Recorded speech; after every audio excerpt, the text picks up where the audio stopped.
Sell sale sale sale bumper sale bumper sale হরেক মাল মাত্র 10 টাকা। এই তুই আমার পাশে বসেছিস কেন রে? কোলের উপর উঠে বসবি নাকি? সরে বস। মাসি, তোমার পাশে বসেছি বলে তুমি এরকম করো না। আমাদের সবার কিন্তু মাথা খারাপ, এখন পরিস্থিতি খুব খারাপ, তুমি এরকম ভাবে আমার সঙ্গে কথা বলতে পারো না। তাহলে কিভাবে কথা বলবো? তোমার সঙ্গে পুজো করবো? তোমার পুজো করে কথা বলবো তোমার সঙ্গে?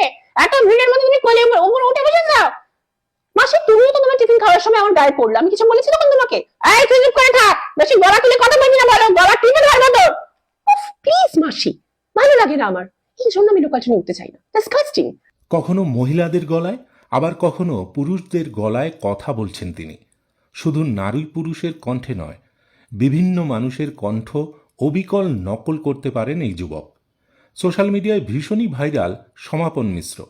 এই প্রথম নয়, কয়েক বছর আগেও তার একটি ভিডিও ঝড়ের গতিতে ভাইরাল হয়েছিল। সেখানে দেখা গেছিল হরেক মাল 35 টাকা স্লোগান দিয়ে নানা কণ্ঠে সে কথা বলছে, আর সেই ভিডিও নিমেষে জায়গা করে নিয়েছিল নেটিজেনদের মনে। এরকম তো এমনও হয়েছে, আমি কাস্টমার কেয়ারে ফোন করেছিলাম এবং সেখানে আমি আমার 10 টাকা কাটা হয়নি, মানে আমি অন ক্যামেরা বলছি, এটা ছোটবেলাকার, মানে আমি জানি ছোটবেলায় আমরা সবাই অনেক কিছু অনেক ভুল টুল করে থাকি, তো বড় হয়ে ডেফিনেটলি করবো না, সেটা আমার বালখিল্যতা ছিল। যে ছোট্টবেলায় আমি কাস্টমার কেয়ারে ফোন করেছিলাম, সবাই আমাকে উৎসাহ দিয়েছিল যে কর কর কর, তো সেখানে আমি মহিলা সমিতির একজন বলে আমি কল করেছিলাম এবং রীতিমতো ঝগড়াঝাটি করে 10 টাকা আমার কাটা হয়নি, কিন্তু আমি 10 টাকা আদায় করেছিলাম। মানে এত ঝগড়া করেছিলাম, এত সিনক্রেট করেছিলাম, তারা বাধ্য হয়ে মানে একেবারে ভয়ে ভয়ে আমার 10 টাকা দিয়ে ঝামেলা মিটিয়েছিলেন। এটা তো একটা হলো এরকম। শুধু তাই নয়, আমার একটা ফেক অ্যাকাউন্ট ছিল, হ্যাঁ, মেয়েদের নামে একটা ফেক অ্যাকাউন্ট ছিল, সেখানে যে কত মানুষ মানে একেবারে যাকে বলে মানে হৃদয় থেকে ভালোবাসায় প্রেমে জড়িয়ে পড়েছিলেন। এবং তারপরে আমার নিজেরই অপরাধ বোধ হয়েছিল যেটা আমি কেন করছি, কিন্তু ওই ছোটবেলাকার যা দুষ্টুমি বা মজা মস্করা ইত্যাদি, তো সেগুলো চলতো, বড় বয়সে নিশ্চয়ই আর করবো না, এই আর কি। সমাপন এখন আরজে। তিনি নানা জায়গায় ভয়েস ওভারের কাজ করেন।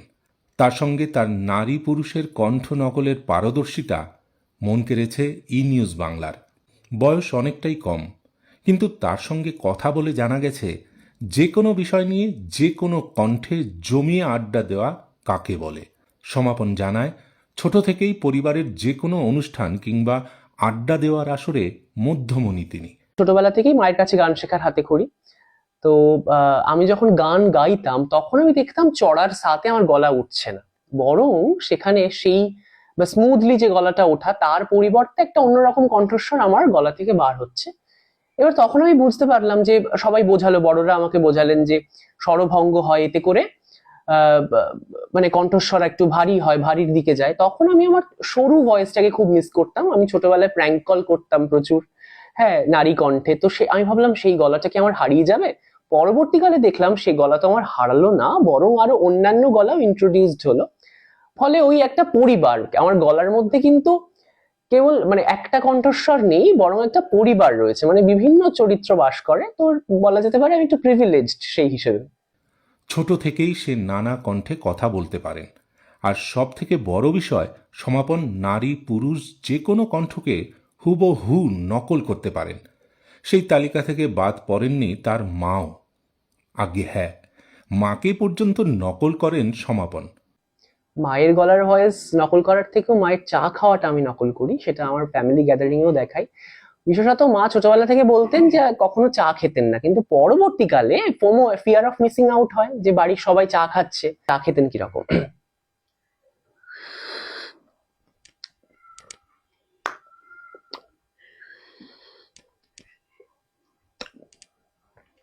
তোরা তো জানিস আমি চা খাই না,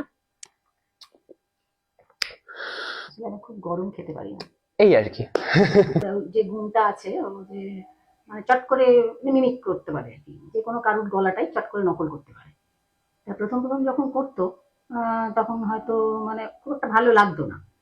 তারপরে যখন দেখলাম যে এটা সকলের কাছে খুব প্রশংসিত হচ্ছে, এবার প্রশংসা পাচ্ছে, বাড়ির লোকেরা যে জমায়েতের মধ্যেও যখন বসতো এগুলো করতো, তারপর নিজে যখন ভিডিও ছাড়লো, আস্তে আস্তে দেখলাম মানুষজনও পছন্দ করছে। তখন বললাম না, এটা নিয়ে হয়তো এগোতে পারেও। যাই হোক, তারপর তো ক্রমশ মানে গলার এই সমস্ত কাজকর্মগুলো নিজে নিজে অনেকটাই ইমপ্রুভ হয়েছে। এছাড়াও বন্ধুদের সঙ্গে প্রচুর প্রাঙ্ক কল করেছে সে। ছোটবেলায় এই প্রাঙ্কল করার জন্য বন্ধুরা বারবার অনুরোধ করত, আর বেশ মজায় বিভিন্ন মানুষের সঙ্গে প্রাঙ্কল করে সে। এছাড়াও সমাপনের আরও একটি ভিডিও ব্যাপক হারে ভাইরাল হয়েছিল, যেখানে তাকে দেখা যায় লেডিস কামরায় মহিলারা একে অপরের সঙ্গে ঠিক কিভাবে ঝগড়া করেন। একদম যেন অবিকল সেই ঝগড়া করতে দেখা যায় তাকে। থুরি তার কণ্ঠে। শুধু নারী পুরুষের কণ্ঠই নয়, সে ছোট যে কোনো শিশুর কণ্ঠ নকল করতে পারেন। সমাপনের কণ্ঠে যেন অবিকল মা সরস্বতীর বাস। হ্যালো, আমি ছোটবেলা থেকে ব্যাডমিন্টন খেলতে ভালোবাসি। আমি ক্রিকেট খেলা খেলি না, তাই ক্রিকেট নিয়ে কিছু বলতে পারবো না। আমার ডোরেমন দেখতে ভালো লাগে। তার এমন প্রতিভা তাজ্জব করে দিয়েছে গোটা নেট দুনিয়াকে। আগামী দিনে আরও বড় জায়গায় যাক সমাপন, তার কণ্ঠ যেন বিশ্বের প্রত্যেকটা মানুষের কানে যায়, এই কামনাই রইল।